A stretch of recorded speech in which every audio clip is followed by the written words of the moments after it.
Okay, so let's pick the winner for my giveaway. And here's I'm using the random.org application.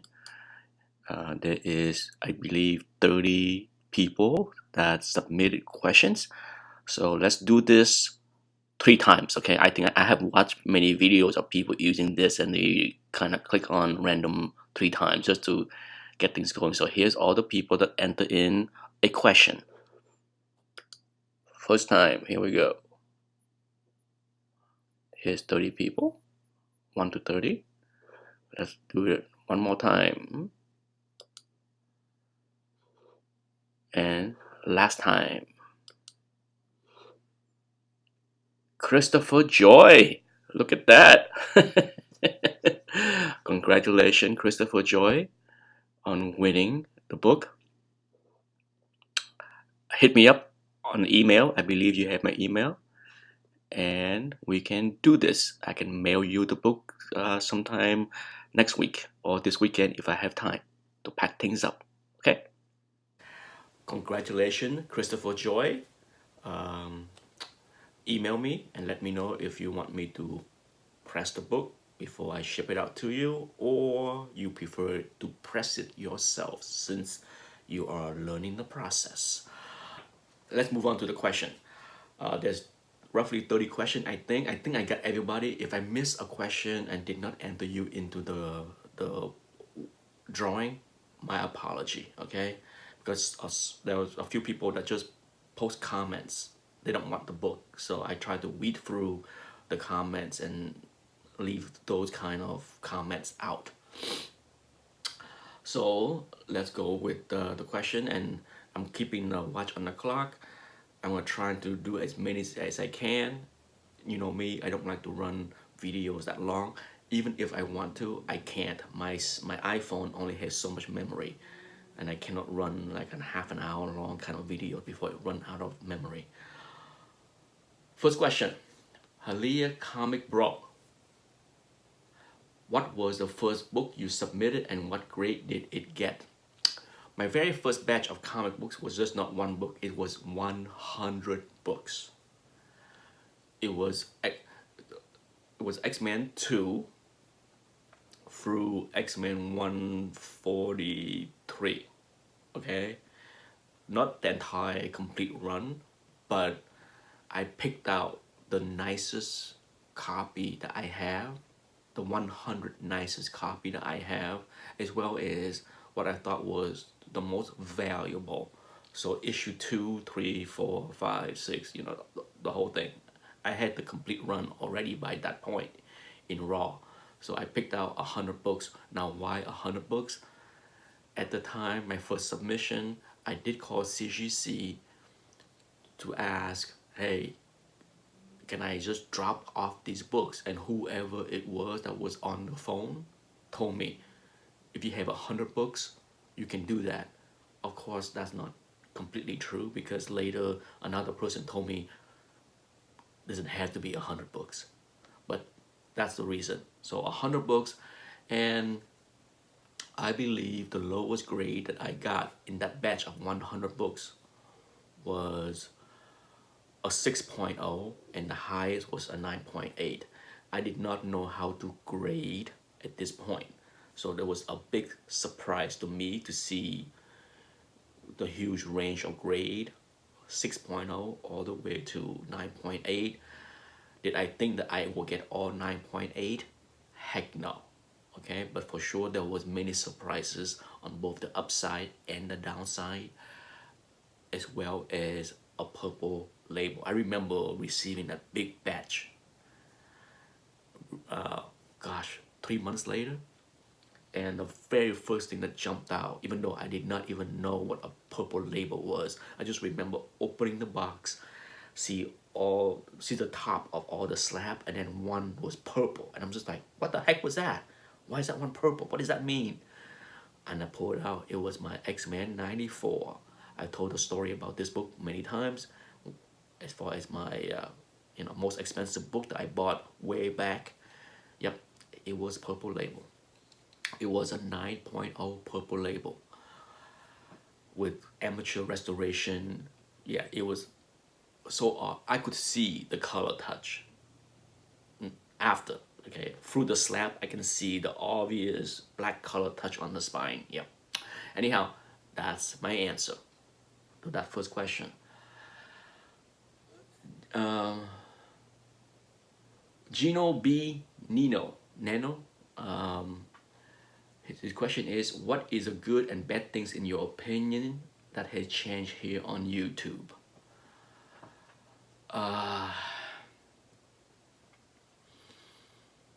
Good things and bad things.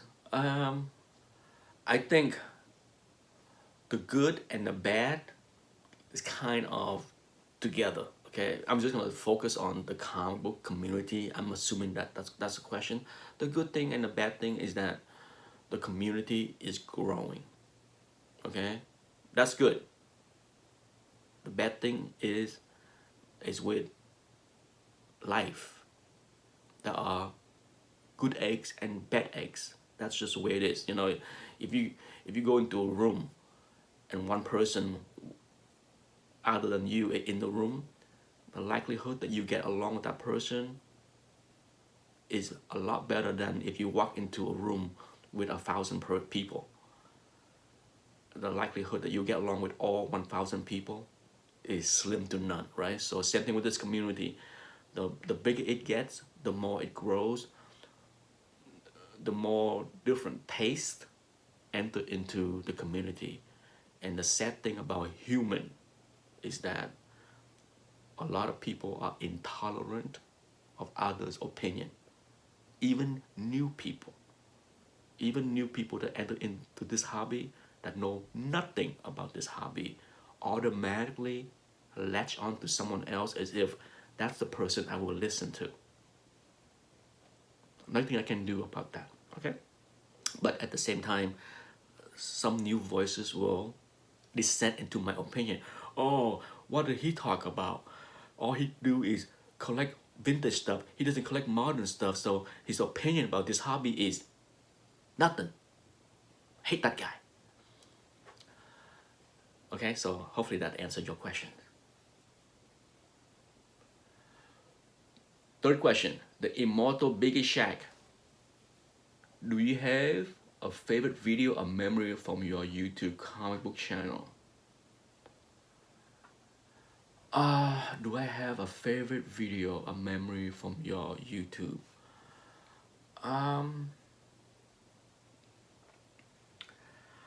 My favorite video, if I had to pick one,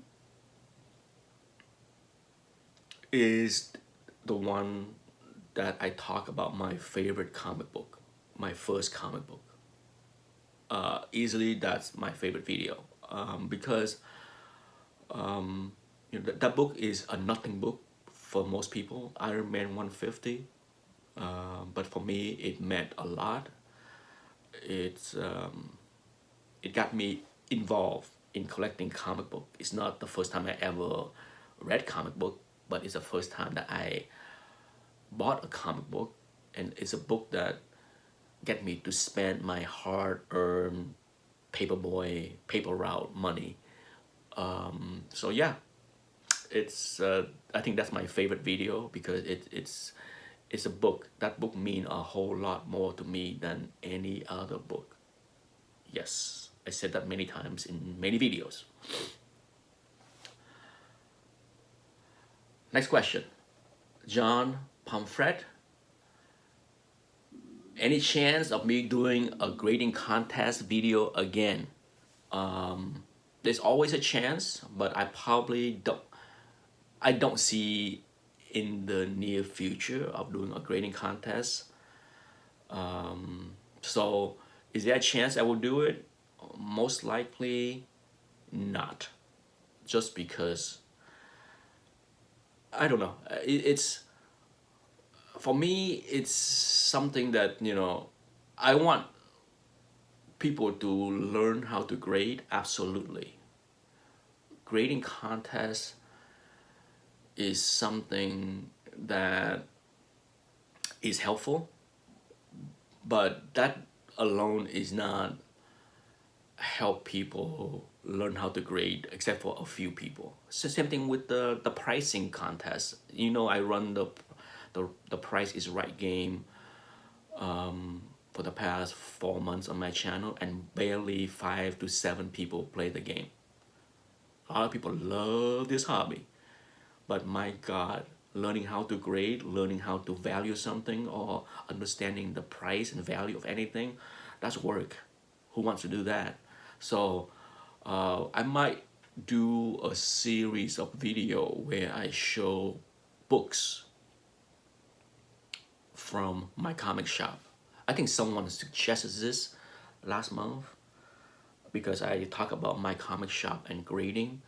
I might do a series of video where I show you a few books from my comic shop, give people my opinion on the grade of those books, because my comic shop provide grade scans, very clear, big scans, and then show what my comic shop grade is. This way people can understand the kind of grading service my comic shop give, because a lot of people buy from my comic shop. So I like to do a series like that, at the same time highlight that the myth, yes, I use the word myth, that they undergrade everything, is just that myth. I can easily pull up 10 listings and show you most of them are rightly graded, and some might be even over grade. So you know me, I have zero tolerance for nonsense. A lot of people talk about things that they don't have proof. I will show you the proof. They don't undergrade everything. Okay, try not to use absolute comments, because you know how life is. Nothing is absolute except for what? Death.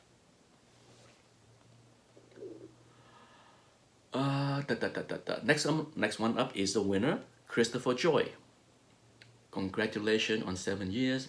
What is the original page above your right shoulder?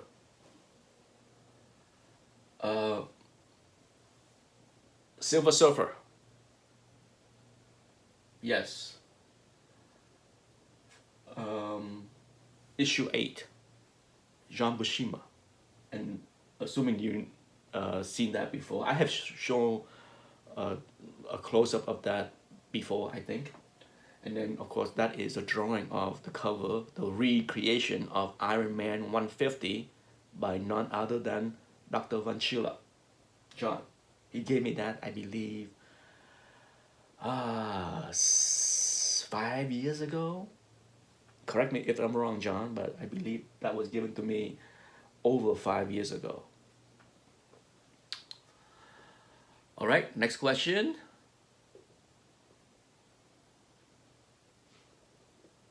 Do you have any regrets on past videos? No, none. I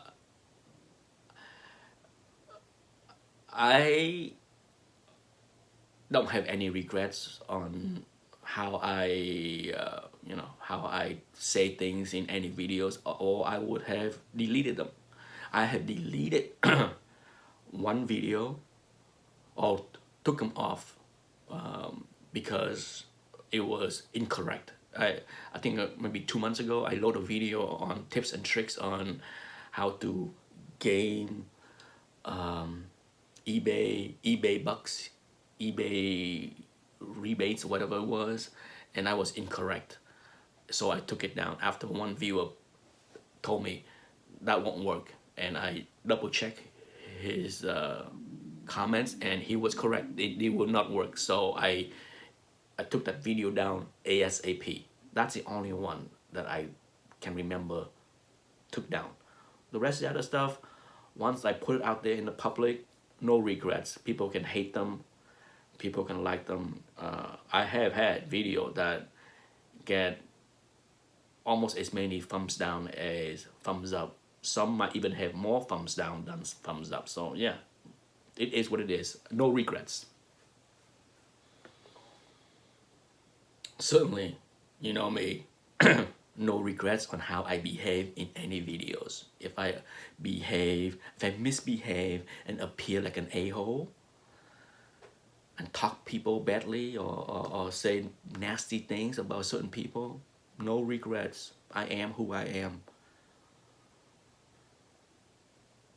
Da, da, da, da, da, da, da, da, da, da, da, da. This one, I wasn't sure if it was a question or not, but I believe I did enter this person insulting comments. Maybe you're asking what kind of insulting comments I got on my videos, my cult film video.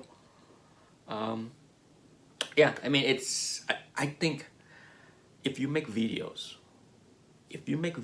you put yourself out there, sooner or later, you're likely to get some nasty comments. Okay? You can make a simple video on you feeding your cats and somebody will say something nasty eventually. That's the internet, okay? But yeah, I get my share of racist hate comments. Oh God, yeah. I deleted quite a few, things like, how can you see anything with your slant eyes? Blah, blah, blah. I hate your voice. I hate your face. I hate all kind of crazy stuff. I don't reply to those kind of comments. I just delete them and block.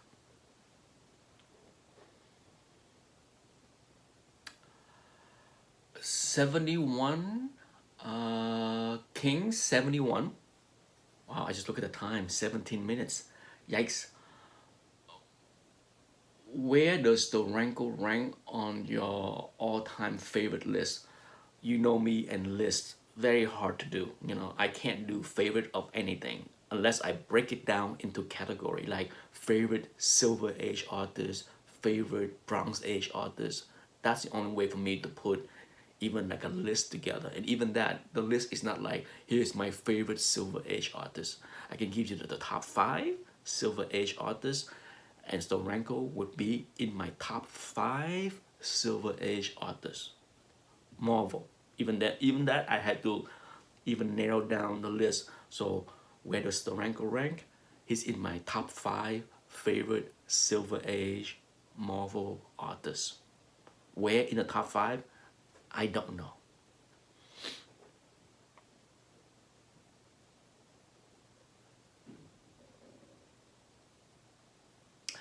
Jigs Kingdom. What drives you to continuously make videos over the years? Because it is not something that is easily achieved. First, for some people, making videos can be difficult. I don't know what the reason or why, but I understand. Okay, not everybody want to be in front of the camera. You know me, I have a funny saying for a long time here. I don't have a face for TV. I don't have the voice for radio. That's why I am on YouTube. From day one, 7 years ago when I joined YouTube, it was never about doing video hauls. I was not inspired by any YouTubers. I did not watch anybody in the community. I just happened to make a video to share to a few friends, and I load that video, and out of nowhere a bunch of people watch it and say, whoa, cool video, can you do more videos, and blah blah blah. And that's how I began to make videos.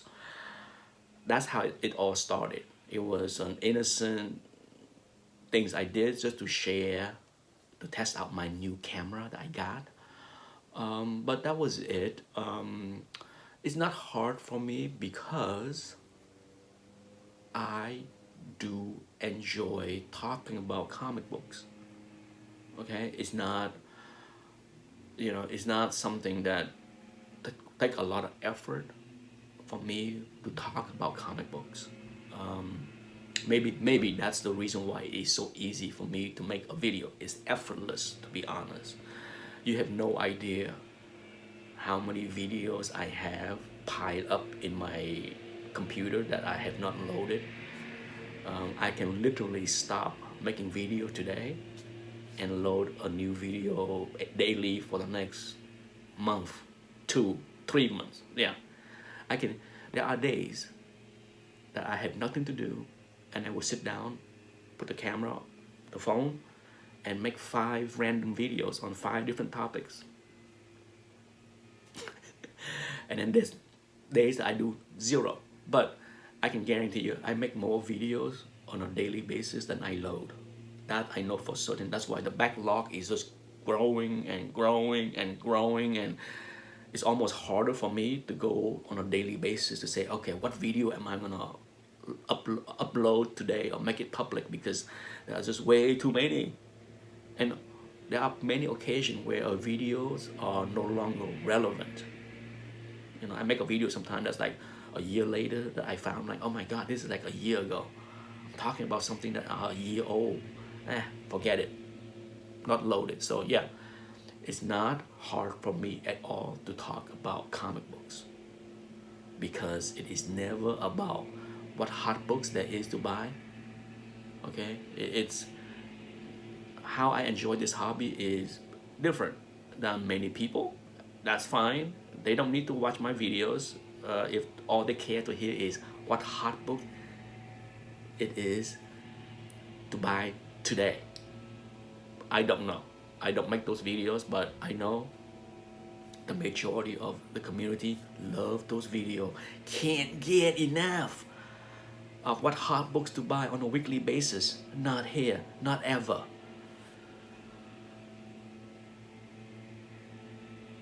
But I do have a lot of things to say about this hobby, so that's why it is never difficult for me to sit down and talk about this hobby, even if nobody cares to listen. Big Bear Comics.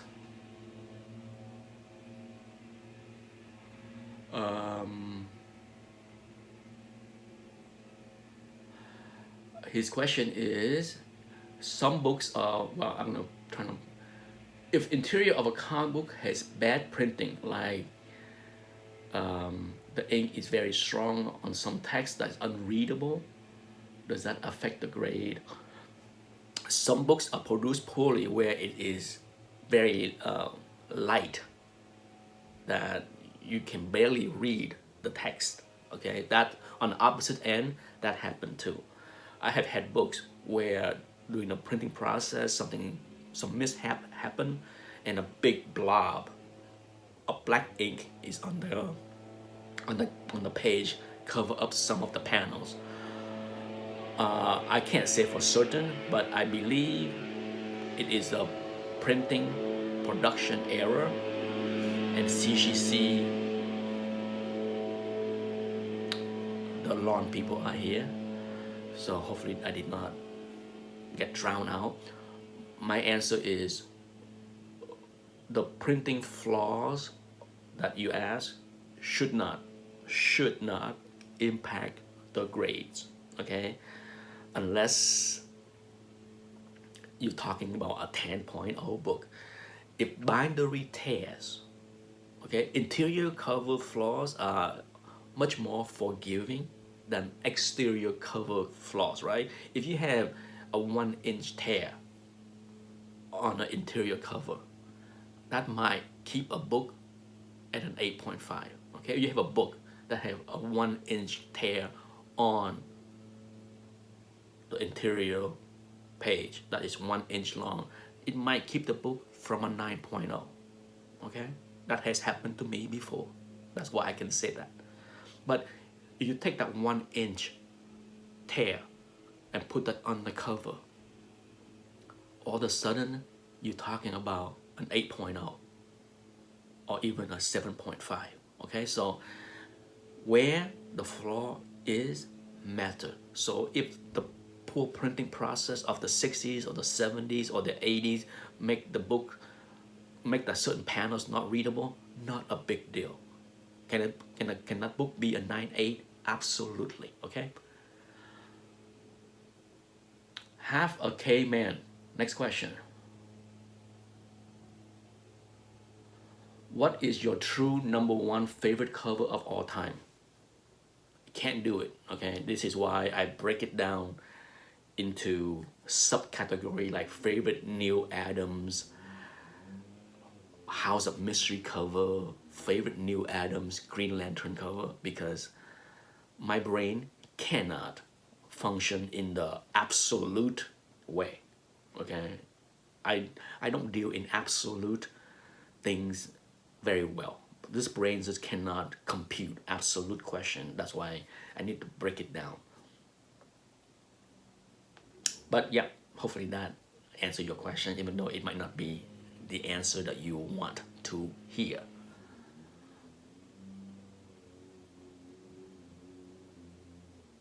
Okay, let's end it with one more question, and then I will shoot the rest of the question in another video another day, okay? It's almost 30 minutes, yeah.